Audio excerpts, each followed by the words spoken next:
Welcome to the Zoe Unfiltered Podcast. Today I have Melissa Bell on as a guest, and I'm really happy to have you here. Welcome. Oh, thank you. I'm excited to just talk and have fun today. Yeah, no, let's do it. And you know, I'm very unfiltered, so the perfect kind of guest for you. Super unfiltered.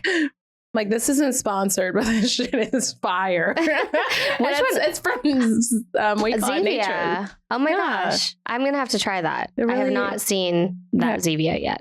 Because I'll probably go get one after this. Flaw is I'm a freaking caffeine addict. Really? Yeah. One flaw.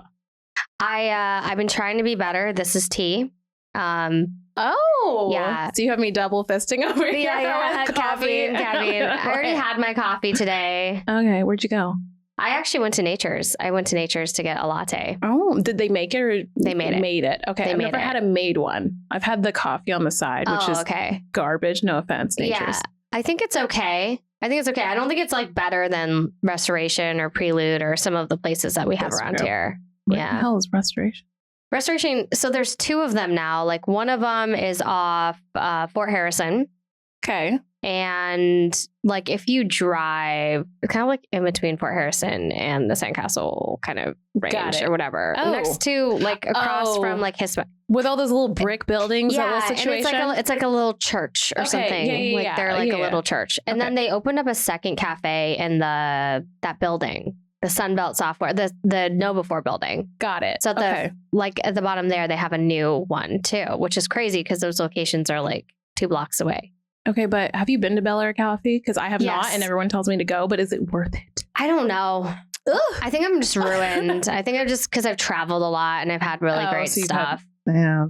But I'm also kind of like, I do get really used to the stuff that isn't that great too. Like if I have an order that I've been going to Starbucks for over and over again, I'm just like, I'm used to it now. Okay, so what's your Starbucks order then? Iced shaken espresso, no classic.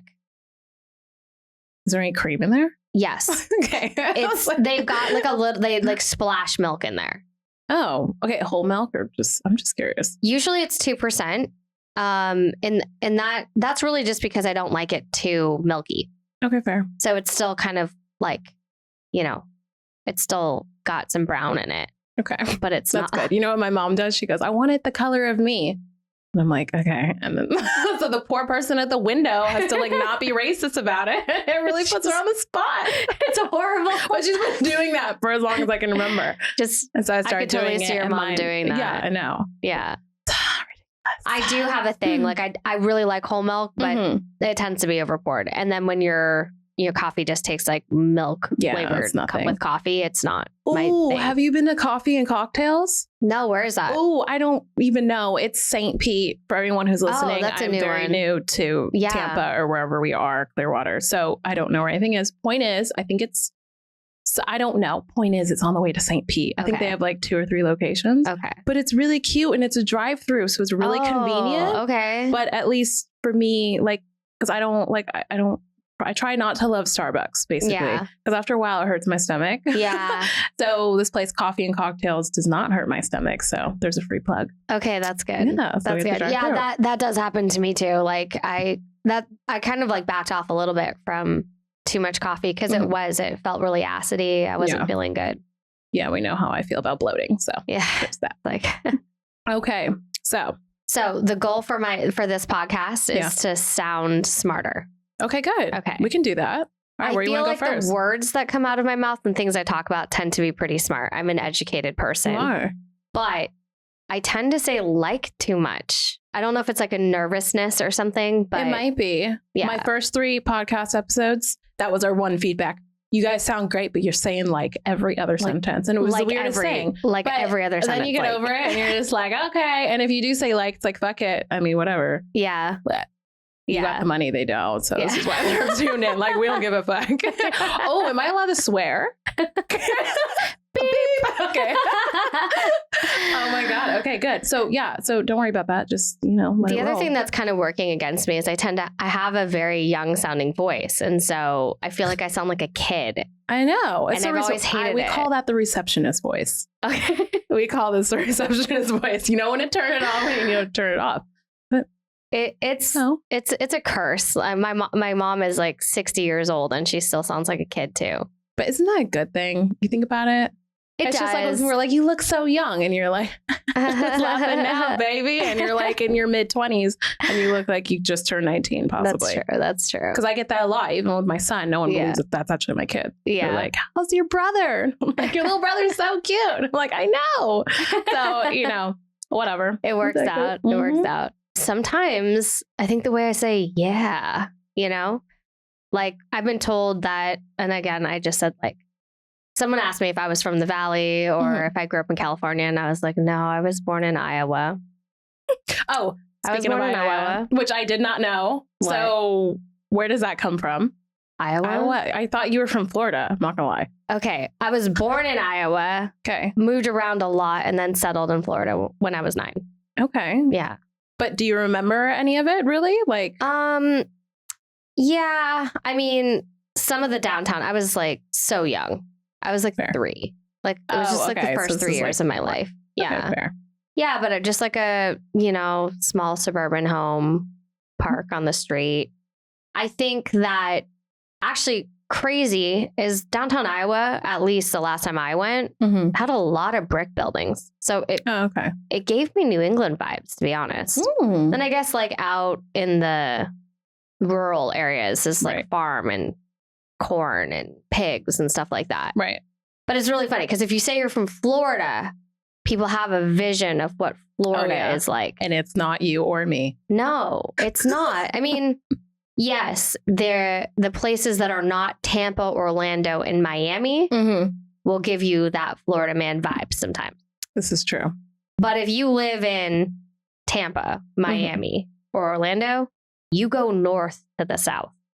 That's true. That is very true. It is more south north of us than it is where we are. And obviously any like up and coming kind of metropolitan type city or, or Orlando, which is like theme park capital of the world. It's just a totally different thing happening there. That's very true. It's mostly just like resorts and Disney World. And I know. Well, I feel like it's a whole other like planet around these parts. Because if anyone didn't know, I'm from LA, the West Coast, baby. So this is all new to me. And even like the landscape of everything is dramatically different. It just feels different. Yeah. Plus, obviously, there's no mountains or anything. So just the feeling, it's like, just throws me off. But, I'm learning and slowly loving it. Slowly, but I'm loving it. I would say my biggest pet peeve about Florida right now is the convenience. Why is everything closed so early?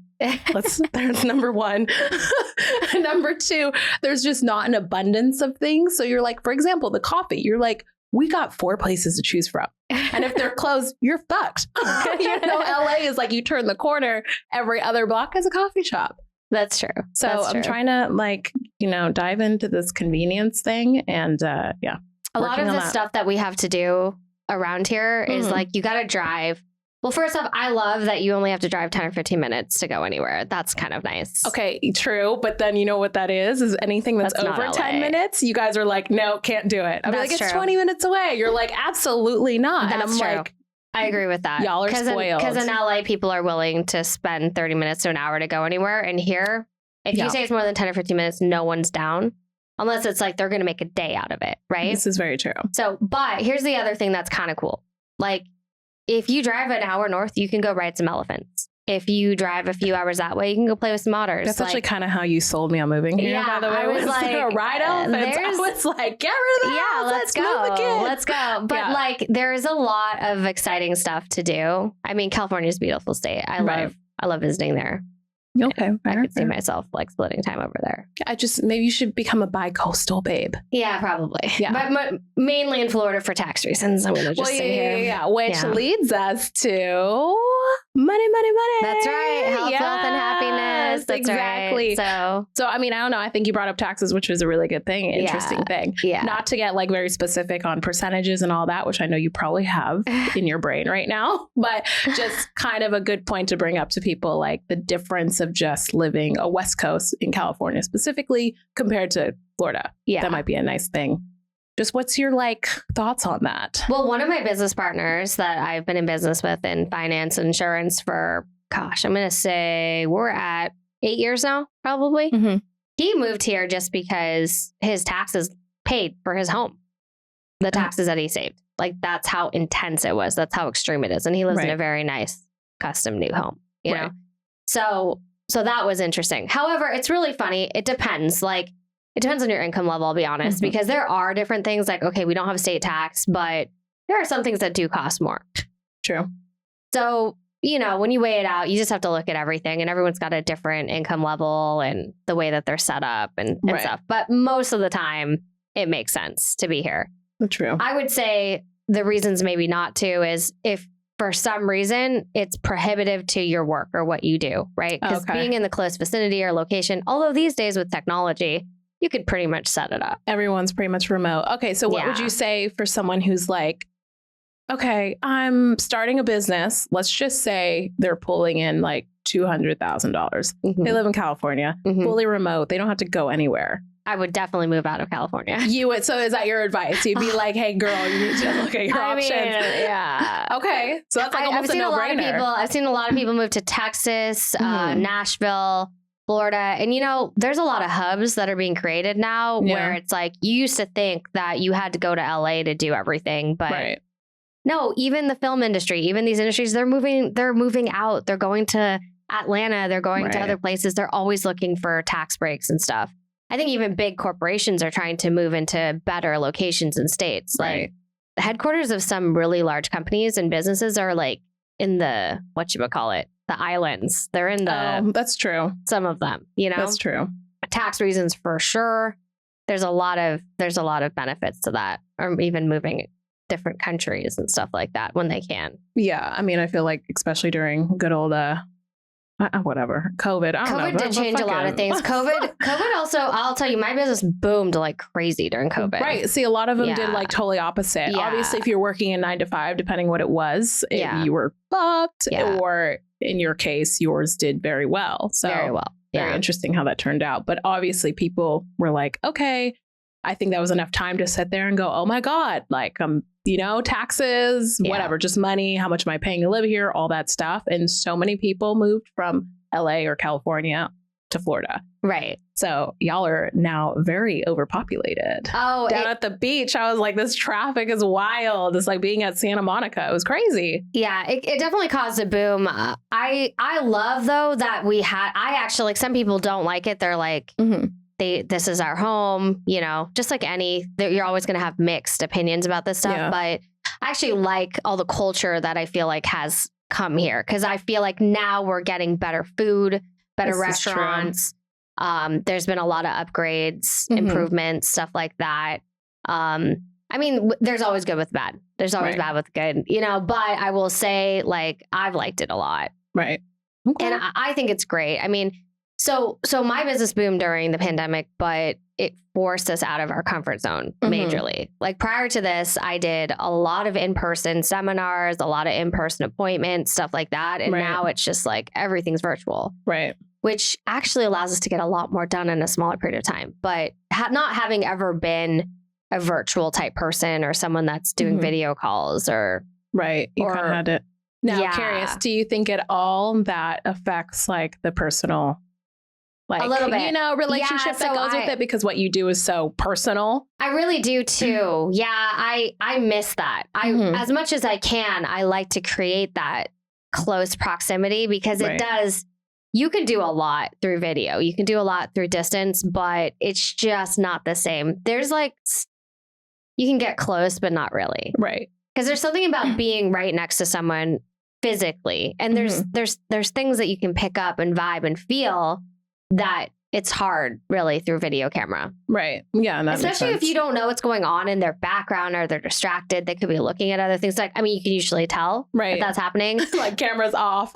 It's hard to control that attention too. And you don't know what's happening. And so like, that's one thing that I don't prefer, but at the same time, like, not having to like schedule out appointments with large gaps in between, because you have to take into account driving. Right. I'm sure it was like worse for people in California, or people that in those really heavily populated areas where it's like traffic. It's like you're just going a couple of miles, but it's going to take 30 minutes or something. Right. I think it's rougher for the people that were in those kind of situations. But which, I mean, I think that's a good point, like with time in general. Because you even think about just that aspect, like, okay, if I still was seeing people in person, I mean, even me, when I was a trainer. I'm retired, so everybody don't get excited. Except okay? You're not retired for me. You still work with Zoe's the one exception. I am not retired from Zoe, so fine.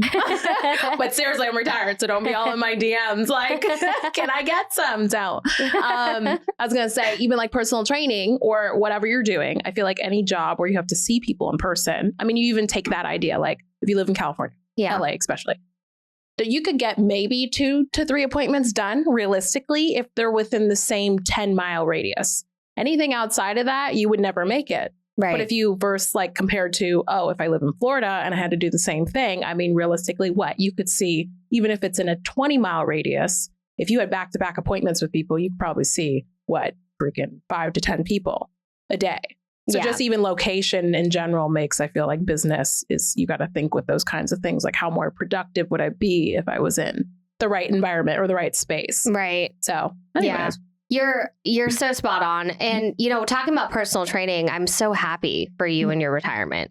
I really am. Thank you. And the truth of it is, here's the reality of it is that no one's going to get rich being a personal trainer. Right. However, you can use that to launch a lot of things. But again, if you're a personal trainer, the top personal trainers I've ever met that are incredible and honestly, they work with the top people in the world, right?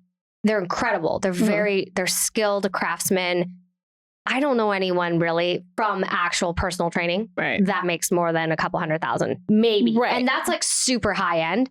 And that's assuming that you can charge really high rates, because the people that you're working with, they can afford that, and that they pay regardless of whether they show up or they've got a deal or something like that, know. But I do see a lot of money in things that you can build from that, right? So if you can build a brand, if you can build a business, if you can build a system, but ultimately, if you're just training, you're just a worker. Cap out. You totally cap out. And I mean, that's exactly what the problem was. It was kind of like, oh, cool, my books are full. I'm literally working from, good old 4 a.m. to 9 p.m. Yeah. That's great. And I have a waiting list, but I can only physically see so many people. And then I have absolutely no life.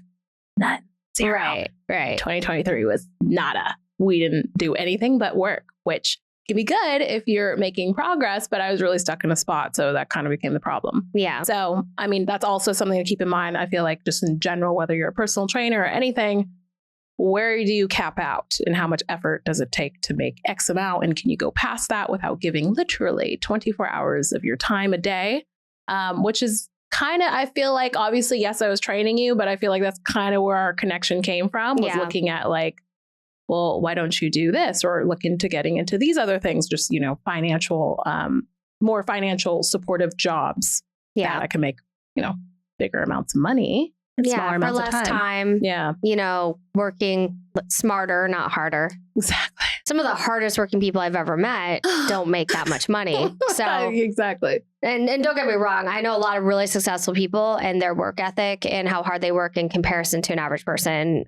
It really does. It's very obvious. Right. It's very clear. The discipline, impulse control, like everything that you observe with successful people. But like actual hard labor work, there's a lot of people that work really hard and they do not make the money that they need to survive in this jungle of life. Oh my God. And I was in California and in Orange County because I was trying to be bougie. I was like, listen, okay, during COVID, I had to move because that was wild. But that price point was wild for what I was getting. And then how much I was working, that didn't make sense. And as much as I love fitness, it also was like, oh my God.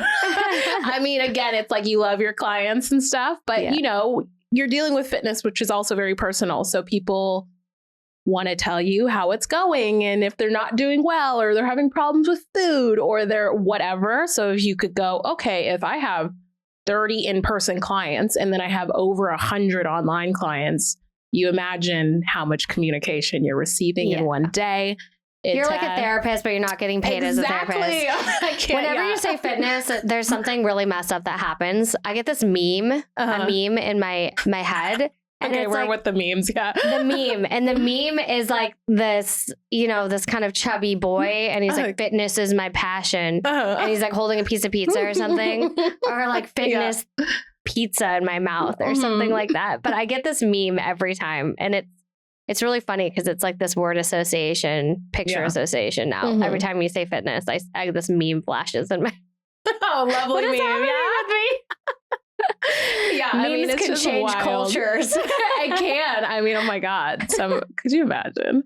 I'm so glad, like, when I was growing up, at least like teenage years, that memes and IG was not a thing. Because holy shit. Now we're just like having, like, I'm going to turn this off. I have to like get off. Like, I'm going down the rabbit hole. I'm just watching. Because every time you look on there right now, something crazy going on. You sent me a dog one recently. Did I? Yeah. Oh, well. Like, them, like, do you let your dog, sleep on you let your dog sleep on your bed? I was like, I would co-sign alone if my dog wanted to drive a car. You would, to buy a car. I would. You would. I love my dogs. All 4. 3.5. Okay, let's be real. Okay, joint custody. I have joint custody of a grand dog. My 10-year-old daughter. I know this is about to get this Cavapoo. I know this is about health and wealth, but let's just pause for a second and talk about this dog. Everyone loves dogs, and if you don't love dogs, there's something wrong with you. This is true, but can you this one came out of thin air? Yeah. So my daughter is. I realized, I told her, I was like, if you go after anything in your life as intensely and as disciplined as you have with this dog, you will accomplish everything that you ever want. You told me the backstory. I'm not going to spoil it, but 6 months of, and I was like, I already have 3 dogs. Her dad did not want to get his own dog. Right. And it was like, but she was writing it down. I want a dog. I want a dog. I want a dog. See, like on a piece of paper. She was manifesting. So cute. She wrote down all the traits and qualities and characteristics she wants in a dog. She went through all the dog breeds. She was looking at photos, what she likes and she doesn't like about the way they look or their personalities. She wrote this down, right? And mind you, my daughter's very smart, but her spelling is not up to snuff yet. So like she was writing down like all of these things, like affectionate, can play or playful, cuddly, cuddly. Cuddly. Okay, listen. Also, I blame the English language because honestly, when I think about it, it's actually ridiculous how difficult our language is because phonetically she spelled it correctly. Right. Let's be honest. Exactly. And I just realized actually it must be really hard for foreigners to learn our language because it's ridiculous. Plus we have a ton of slang, like words. This is true. And depending, where you're from, like the slang changes. It's the like, word fuck. I know. The word fuck. That's like my favorite. No, actually motherfucker is actually my favorite. Or shit, actually. Shit. Shit is like, you could say this is the shit, or it's shit, or he's a piece of shit. Shit. Or shit. That's the shit. It like means completely. I'm like, can I swear? And then we're like, shit, fuck. They're gonna come back with editing and just bleep fine. Us or something. Beep, beep. It's just gonna be 1 30-second reel of just beep. But we're having a great time, so that's really all that matters. That's all that matters. The smile on my face. That's all that matters. Came for it. That's all. Okay, so back to the dog. So she wrote this whole list, and I don't know. He would take her to go see dogs and then say no. Oh. And then she was like super upset. And this became a thing. And then finally she found this one dog and it was just so clear that there was just no way he wasn't going to do it. Would you tell me she said? This is the happiest I have ever been in my life. Well, you're screwed. You have to get the dog or else you're a bad parent. That's just the rules. It's just awful. I don't know. But it was a good move. It was a good move because she's been so happy and she's like, I'll take care of it. And she takes full responsibility for it. She cleans up after it. She feeds it. And she just loves it so much. And she's like, it's like filled this hole in my heart that I didn't even know was there. And then I was like, okay, fine. But in all honesty, the truth is you're not hard to sell, but I'm not. Sometimes the best salespeople are also the easiest people to sell. Because I feel like, like you get it. What you want. Yeah. Yeah. Exactly. But that picture you sent me where it's on your pillow. It's tiny. And it's just this itty. little I know. I know. Okay. Yeah. So cute. Okay. Yeah. If we find a picture. I think a Cavapoo is pretty up there in terms of, I know there's probably mixed opinions about this because I think a lot of people like the personalities of big dogs and golden retrievers and stuff like that. And I love them too. Mm-hmm. But with my life, I want my dog to have a big dog personality and a small compact body. Yeah. Because at least my dogs all together are the weight of one dog. So you wanted to resemble you. What you're trying to, I was like, this kind of sounds pretty like much. you. Pretty small and fluffy. Exactly. Yeah. Well, listen, I tried to follow you. I mean, okay, I knew my dog wasn't going to be like tiny. Yeah. But he's 88 pounds and he's a golden doodle. Just put that together. Yeah. And they were like, he'll be small, medium. No. Myers. Yeah. Cute. Horse status. Oh my gosh. I had a friend actually, going off subject, which we do all the time. So she thought she was buying a golden doodle, but she bought it off Facebook. Okay. So I'm like, whatever. Part Rottweiler. This thing was not a golden doodle. It was a Great Pyrenees mixed with a golden retriever. Stunning dog. Huge. Beautiful. Sheds like crazy. Oh. But once you have the dog and you bond with the dog, you don't want to get rid of the dog. No. Crazy story. So my little toy poodle, Coco, who's like... Which one? The black one. Yeah. Black, brown, silver, because they change color. And she's gone through all these color changes since I've gotten her. Mostly black. But anyway, so I found out like a couple months in, her knees were messed up. Like, yeah. And here's what's crazy. The surgery cost more than the dog did. Right? That's how they get you. We should go in the vet industry. Okay. Well, that's the thing. So they should have never sold her to me in the first place. Okay. But regardless, I'm like months in. I love this dog. And I'm just like, okay. But I did reach out to them. I'm like, hey, listen, like, you should have never sold me this dog. And they're like, hey, I got it. You can trade her back in and we'll just get you a new one. And I was like, no, she's my dog. I love her. She's my family. Like I gave her my last name. I gave her my last name. I'm like, I'm not trading her in. But I mean, I guess it's nice that they offered to take some responsibility. But I was like, but they know like you'd have to be heartless or that dog would have to be just like, I guess there's a possibility. I think that dogs are kind of like blank slates. So I feel like how you raise them has a lot to do with how they are. And I feel like my dogs are amazing. But okay, let's say the 1% you get a really crappy dog. Like they're just, because there are people that are like that too. Let's say 1 to 2% of people, they're just awful. And it wasn't anyone's your dating list. Oh my God. Tick. Well, I mean, you see it, right? My fault. You can have, let's say, the same parents and all the same kids are all brought up by the same parents and they have the same kind of experience. And then some of them turn out to be amazing. Some of them don't. So I think sometimes there's a possibility that there is a bad dog that just is inherently a bad dog. But I haven't met one yet. I've only met dogs. Oh, okay. I haven't. No, I haven't. Not that I've gone and met a bunch of dogs in my life, but like truly gotten to know them. Time? I know. Well, some of them get trained, obviously, to be like super intense, but they're trained to do that. That's one true. thing. I mean, I feel like cats are more of like there's bad ones and there's like typical but dogs, I feel like you can train them out of being whatever they got trained. Cats are like little gods in bodies. They've just been ruling the world since the beginning. Like, I don't even understand. They just walk around like they own the place. Like, oh, are you here? Disgusting. I do love cats, but I am allergic to cats. So I have to maintain my distance. They don't like me. My body doesn't like them. Well, you whatever. Can love my cat from afar. But I like cats that have cat dog personalities. See, that's mine. That's Buddha. And I like dogs. I like dogs that have cat dog personalities. Yeah. Like they're not too much, but they still are needy, but nice. Yeah. So no, I'm actually really excited for you because I feel like you're building your empire now. And it's like it's so cool because I feel like, well, first of all, you've done great things. So I did your 6-week program. Yeah. I think I lost like 15 pounds. I really, and it was the only time I'd ever done a program that I could actually consistently do every day. Right.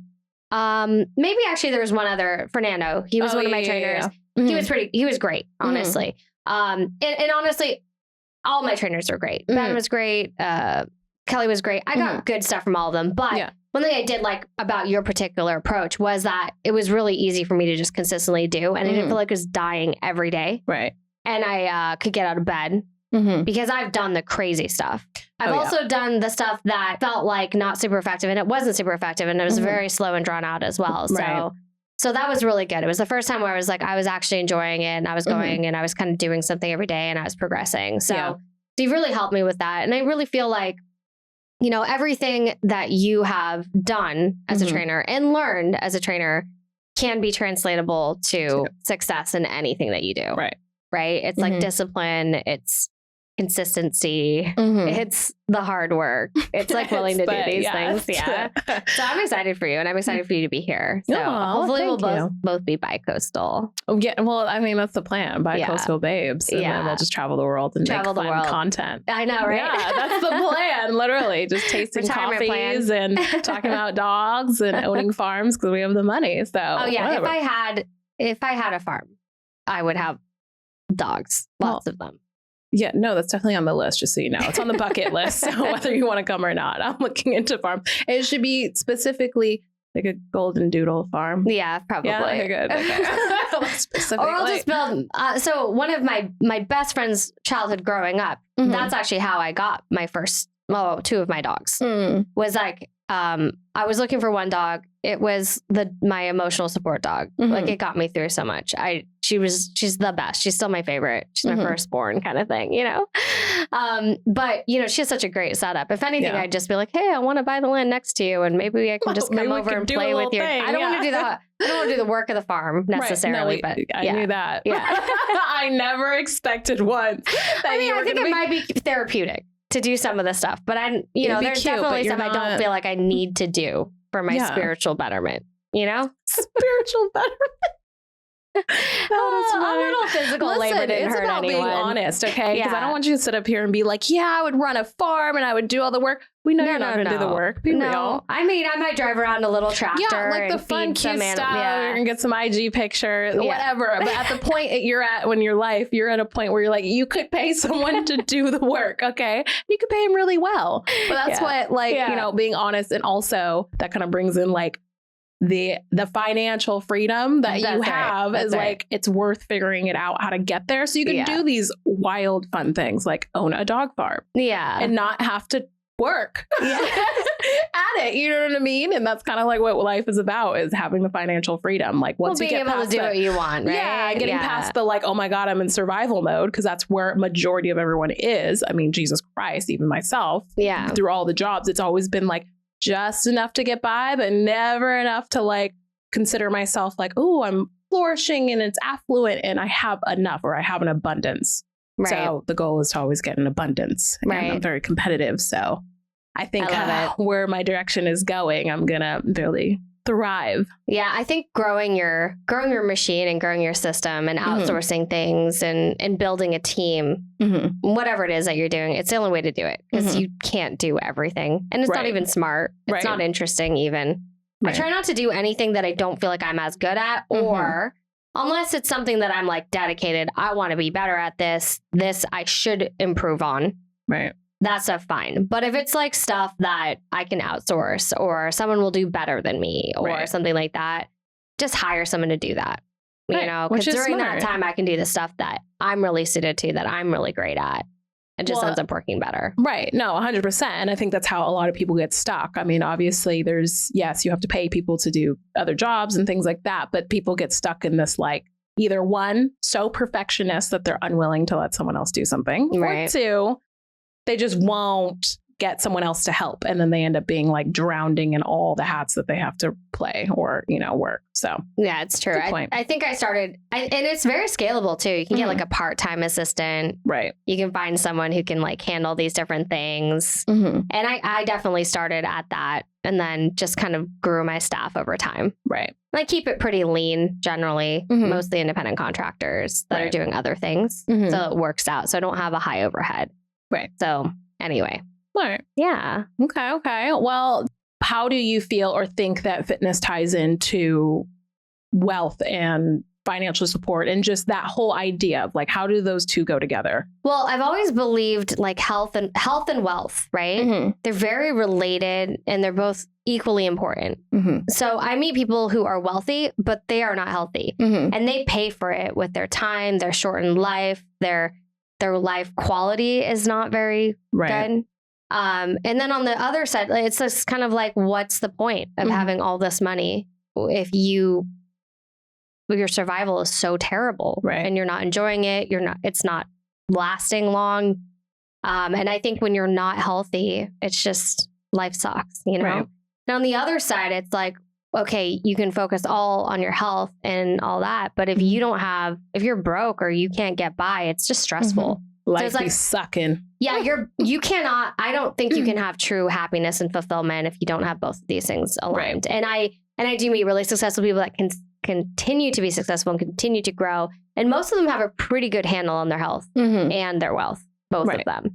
And eventually one of these things kind of will get in the way. So I feel like they're very related. And I also think that, I think that there's a lot of principles that you can apply in both areas. And it's really funny. Anytime I've worked with like trainers or people that you can see have physical discipline, have ability to get like, okay, these are the rules. These are the things that work. And you just do that. And then you do it consistently over a long period of time. I feel like getting wealthy is exactly the same. Right. It's just different. And some people can confront their physical body a lot better than they can confront where their money's going or how they're right, which is a little bit less like tangible. Yeah. And then on the other side, some people have a really hard time confronting the physical labor and motion of moving their body and getting in that discipline point. Right. I think, there's a cycle, right? Where it's like you start something, you're changing and going through it, and then you complete it. Like you have that stop, like start, change, stop, right? And when you meet people, you see that they might have a weakness in one of these three areas. Yeah.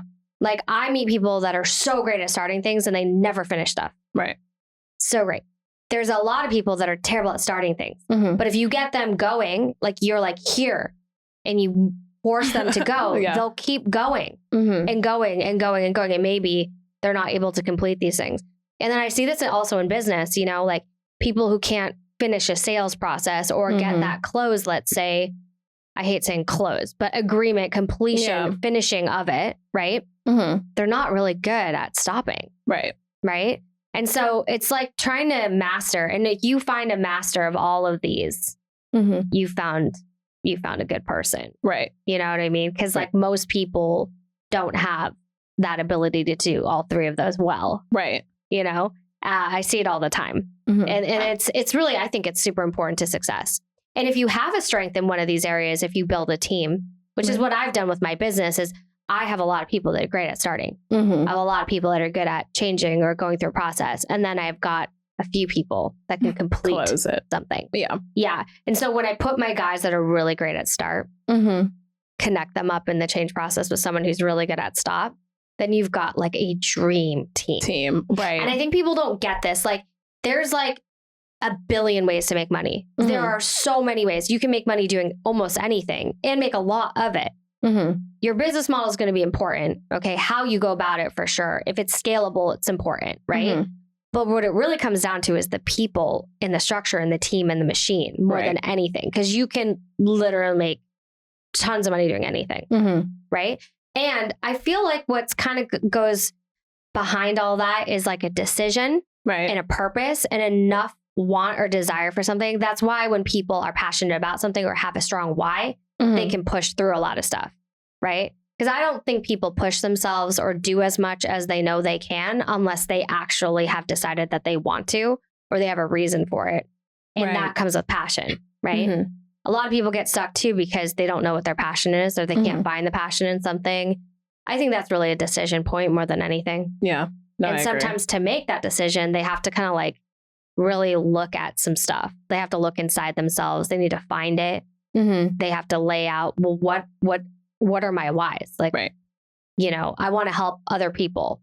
Yeah. How can I do that? Like there's like a little bit of a process that has to happen, I think, to really hone that in. But some of the most successful people are the most passionate people, Yeah. And I agree. And I think a lot of people look for this like magical, passionate moment to happen. And I'm like, sometimes that doesn't happen. No, or I'll tell you, you won't get a feeling until much later when you're in it. I could talk about that hours and hours. That could be like podcast after podcast because I am that person. Right. The only thing that I've ever known to be a passion for me was I wanted to help another person. Right. I never had like a specific thing that I was like, I have to do that. Right. Like, oh, when I grow up, I want to be a policeman or I want to be a whatever it is, you know, because obviously you have a lot of people who have that where they're like, I just knew by the time I was 5, I wanted to do this and I wanted to be a singer. I want to be this, you know? So yeah, I remember we were talking about that, which it sucked so bad for me. And it's been a ruin. I guess I've considered it a ruin in my life. Like I was always jealous of people that were like, I'm a dancer. All I can do is dance. And they're very clear on like some action or activity. Yeah. But then I stepped back and I looked at it and I was like, okay, fine. That's a doingness. I don't have to be passionate about a specific doingness. I can be passionate about a purpose or like to help another person. And as long as I'm along that line, I feel good. Yeah. I feel like I'm moving forward. And then I find things that I think that I'm good at. People like things that they're good at. Well, yeah, naturally definitely. Yeah. Like if they have talent in something or if they get good results or products, they will like to do it because people like to win. They don't like to do things where they're losing. Right. So which it is good on your strengths. Which like for example, okay, when I was younger, I was performer, dancer, singer, the whole thing, but mainly singing is the point of this. Okay. Was singer. I was younger. Okay, great. What? Fast forward 20 years. Okay. Obviously besides singing in the shower and like in the car, like where I'm professional, you know, right. But like now I'm in this phase of my life where I'm making music, I'm writing music and I'm, you know, singing and I'm rapping and doing these things. My voice is not like, you know, it's not trained as it used to be. It's not like I was taking vocal lessons in between and I wouldn't consider myself like this just natural girl who can just belt out these notes. So it's like, I had to go through that really awkward phase of being in the studio, like, oh, this doesn't sound good. And I had to be okay with that, which is a very hard thing to do, especially when it's something you really love and want to do. Cause I have always had this like dream of, I do want to be a singer or I want to do music. So to go into that is kind of like, there's a humbling moment, which I experienced in the studio, which is okay. But I feel like if people knew that, one, that can happen, and two, like, okay, you just go through that process of relearning or retraining, whatever it may be, like you can still accomplish said thing, right? And work on that thing. Because I know a lot of people, especially when it comes to arts or like being an artist, those kinds of things in life can, you know what I mean? It's not as easy as it felt like it was when you were a kid or when you were younger. So just talking on your point that I think it's a good thing to like, you don't have to have a passion that you're like, oh my God, I have to do this. And if you don't have that, then there's plenty of things in life to like dabble in and see if you like it. And if you do, then you grow on it. And if you don't, you're like, okay, cool, next, and just keep on going. But just creating on it. Yeah. It's so funny how similar we are in some ways, you know, because I grew up singing, have always loved that. That would be like my favorite hobby pastime. Yeah. And I, as a kid, I was performing, I was singing a lot more, also as a teenager. And then I got to the point where I was doing it as a hobby, but, you know, I got back into it and I love it, you know? And so I was doing a few performances a year. Like sometimes I'll company convention or I get asked to sing at some function or something like that. So I was doing like a few a year. And then in this last year, you know, I started working on it too. So, you know, we're both kind of like going in the studio at the same time. Which was very random and not super planned. Random, not at all. Like I didn't even, like it was a datum or factoid that occurred at some point in conversations. But, you know, like I'm working on my EP right now. Right. And I'm going through it like having recorded my first original this year. Right.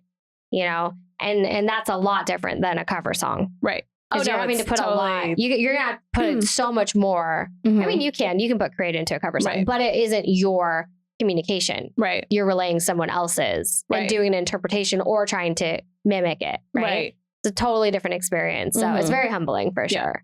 No, the studio is a humbling place to be. And then you realize the people at the top of their game are like the Olympians of it. Oh yeah. No, I don't think I ever, actually, it's so funny because my genre is pop. Right. And, when I was actually like listening from the viewpoint or the position of a creator, not a consumer, I actually had so much a profound respect for it. Right.